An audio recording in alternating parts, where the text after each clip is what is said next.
ابھی اس مجمع میں بہت سے وہ بزرگ موجود ہوں گے جنہوں نے اپنے بزرگوں کو دیکھا ہے کہ وہ پہلی محرم سے 10 محرم تک پلنگ پہ سوتے نہیں تھے، چارپائی پہ نہیں سوتے تھے، نرم بستر پہ نہیں سوتے تھے، لذیذ کھانے نہیں کھاتے تھے،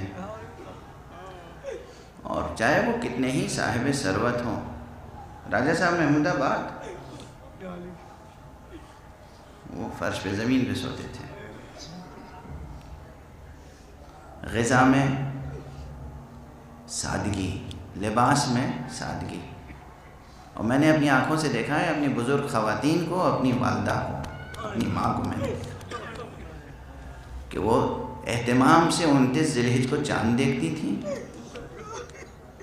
اور اس کے بعد بیٹھ کے چوڑی توڑتی تھیں، اتارتی نہیں تھیں، توڑ دیتی تھیں۔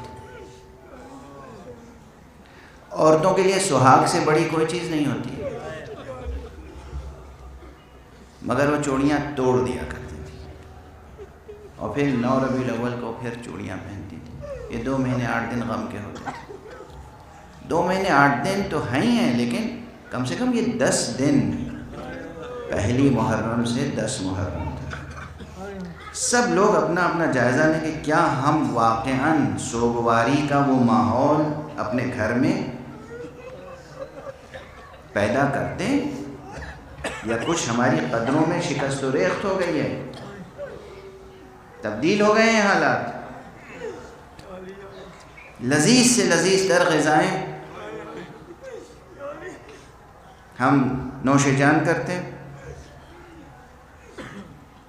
آرام دہ بستروں پہ سوتے ہیں،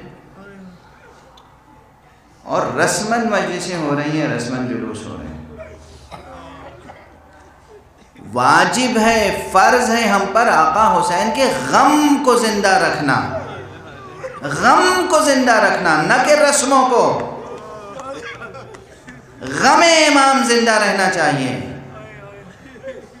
جو میں اکثر کہتا ہوں کہ ابھی تک حسین کا خون سوکھا نہیں ہے، ہماری آنکھیں کیسے خشک ہو جائیں گی؟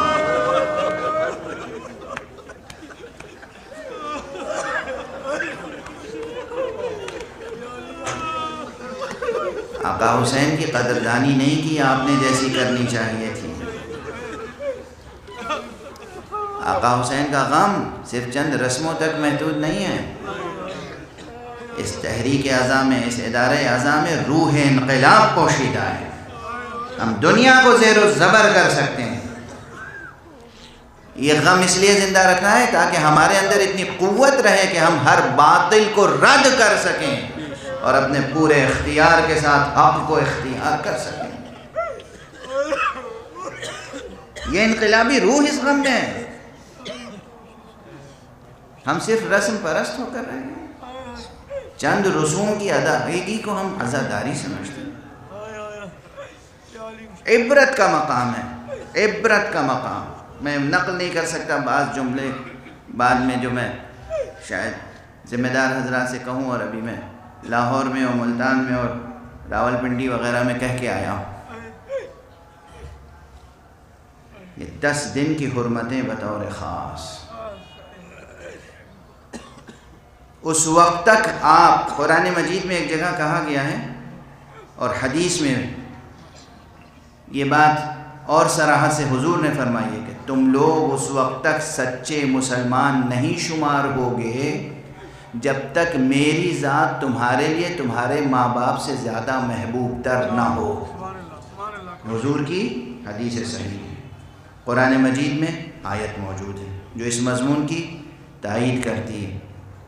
اسی طرح میں عرض کر رہا ہوں، ہم اس وقت تک سچے مومن اور شیعہ نہیں کہلائیں گے جب تک آقا حسین کا غم واقعاً ہمارے غموں سے زیادہ عظیم نہ ہو۔